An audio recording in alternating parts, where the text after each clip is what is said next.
Baiklah, Assalamualaikum warahmatullahi wabarakatuh. Perkenalkan, nama saya Gina Rahmadani dengan NIM 2201072048. Baiklah, saya pada video kali ini atau pada video pertemuan kali ini saya akan membahas tentang pengertian Safe Deposit Box atau yang biasa kenal dengan SDB atau tempat penyimpanan yang ada di bank. Di mana layanan Safe Deposit Box ini atau SDB adalah jasa penyewaan kotak, harta atau surat-surat berharga yang dirancang sedemikian rupa dengan tempat khusus dan dari bahan khusus juga, yang ditempatkan dalam ruangan khusus dan tahan api untuk menjaga keamanan barang-barang yang disimpan dan memberikan rasa aman bagi si penggunanya. Biasanya barang yang disimpan di dalam SDB ini adalah barang yang nilainya sangat tinggi, di mana pemiliknya merasa tidak aman jika menyimpannya sendiri atau menyimpannya di rumah.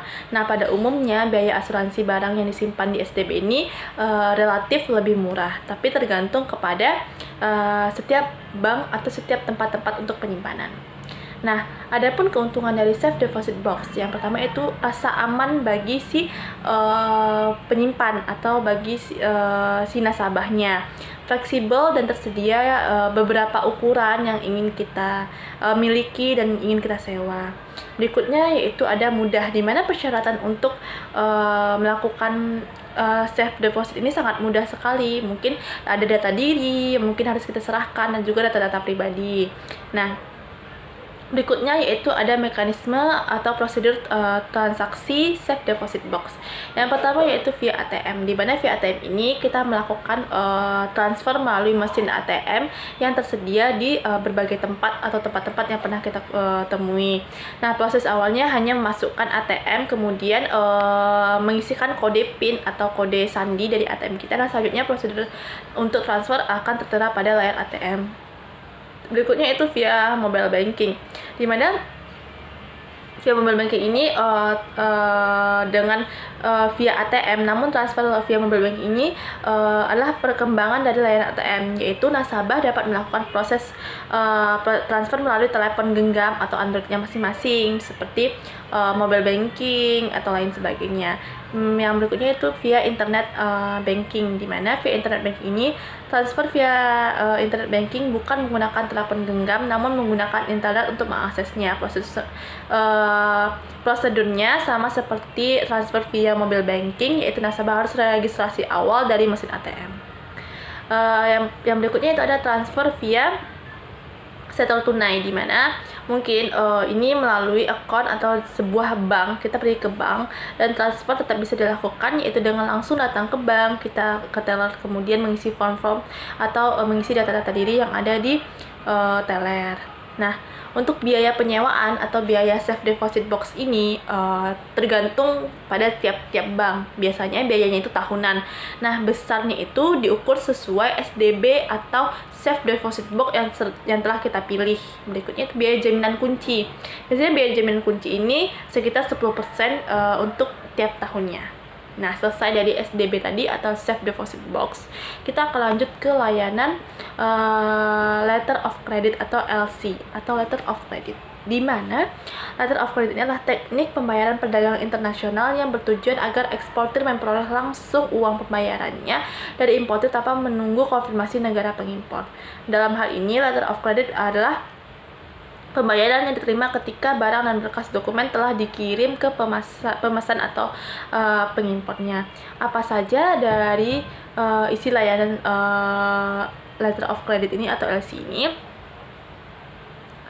Yaitu ada seseorang eksportir yang menggunakan cara LC, ada beberapa hal yang perlu disiapkan atau terlebih dahulu kita gunakan, itu seperti siapa yang terlibat, apa kegiatannya, dalam kegiatan apa saja, dan dokumen-dokumen apa saja. Yang pertama yaitu ada pihak yang terlibat, di mana ada pemohon, bank penerbit, si penerima, bank penerus, bank yang ditunjuk sebagai pihak ketiga mungkin, bank negosiasinya, dan bank konfirmasinya. Untuk persyaratan dari LC ini ada dokumen syaratnya. Yang pertama itu Bill of Lading, Commercial Invoice atau faktur perdagangan, Packing List, Weight Note, Mensurer List, Insurance Certificate atau sertifikat asuransi, Consular Invoice, Backroads atau Life Superior Reporter, manufacture certificate, credit card of regain, pricing license, instruktur atau manual, dan juga lain sebagainya. Berikutnya yaitu ada fungsi letter of credit. Pada dasarnya, fungsi letter of credit atau LC ini adalah untuk memperlancar proses pembayaran dalam kegiatan perdagangan global atau biasanya disebut dengan ekspor impor barang. Dimana selain itu, fungsi lain dari letter of credit ini adalah bank penjamin atau bank yang menjamin pihak eksportir untuk menerima pembayaran sesuai dengan kesepakatan dengan pihak importir di awal. Biasanya sebagai perantara di pihak ketiga. Nah, jaminan dari bank tersebut juga dapat membantu importir menentukan waktu pembayaran. Misalnya, impor ingin bayar langsung atau ditangguhkan terlebih dahulu dalam waktu tertentu. Di sisi lain, letter of credit atau LC ini adalah sebagai bentuk keamanan dan transaksi perdagangan internasional bagi importir. Ada jenis-jenis letter of credit atau LC. Yang pertama yaitu ada recoverable LC, di mana recoverable letter credit ini adalah yang dibatalkan atau diubah secara sepihak sewaktu-waktu oleh pihak bank penerbit tanpa ada konfirmasi dari pihak importir. Ada irrevocable LC. Irrevocable ini biasanya kebalikan dari revocable LC, di mana surat kredit recoverable of ini tidak bisa dibatalkan secara sepihak, namun menggunakan persetujuan dari kedua belah pihak. Berikutnya yaitu ada irrevocable and confirmed LC, di mana ini adalah pilihan atau paling aman khususnya bagi eksportir karena pembayarannya dijamin secara penuh oleh bank penerbit maupun bank penerusnya. Berikutnya yaitu ada clean LC, di mana clean letter of credit ini adalah pembayaran kredit ekspor impor yang tidak terlalu dilengkapi syarat-syarat dokumen lainnya. Yang kelima yaitu ada komentari LC, di mana si pihak kredit impor dan import ini harus dilengkapi dengan dokumen-dokumen seperti dijelaskan pada dokumen syarat LC yang pertama tadi. Berikutnya yaitu ada back to black LC, di mana si pembeli asli namun adalah perantara. Artinya importir akan mendistribusikan barang yang dipesan ke pembeli sebenarnya. Dan masih banyak lagi jenis-jenis LC yang sama-sama kita ketahui. Yang berikutnya ada keuntungan dan kekurangan dari letter of credit, di mana kelebihannya itu adalah eksportir dijamin untuk menerima pembayaran atas barang yang telah diekspor ke luar negeri.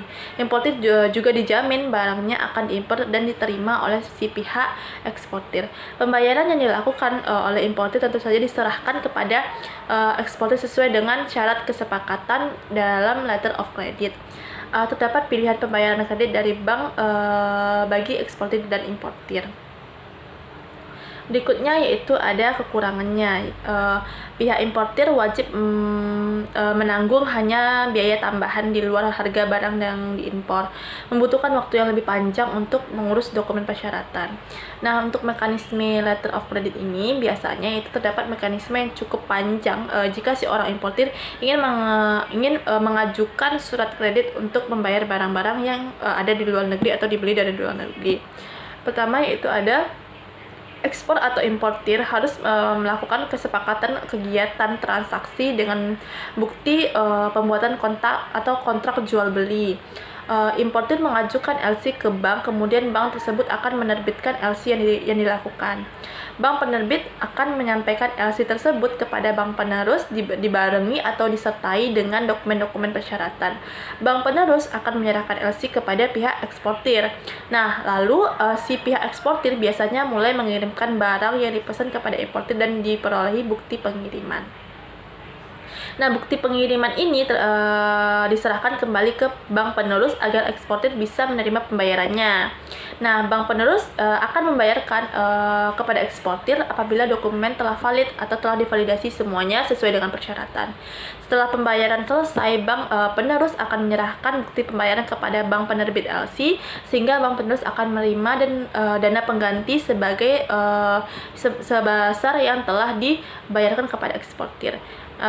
Berikutnya itu bank penerbit lalu memberitahukan importir terkait bukti pembayaran LC. Tahap terakhir dari LC ini adalah importir membayarkan uang kepada pihak bank penerbit sesuai dengan kesepakatan di surat kredit.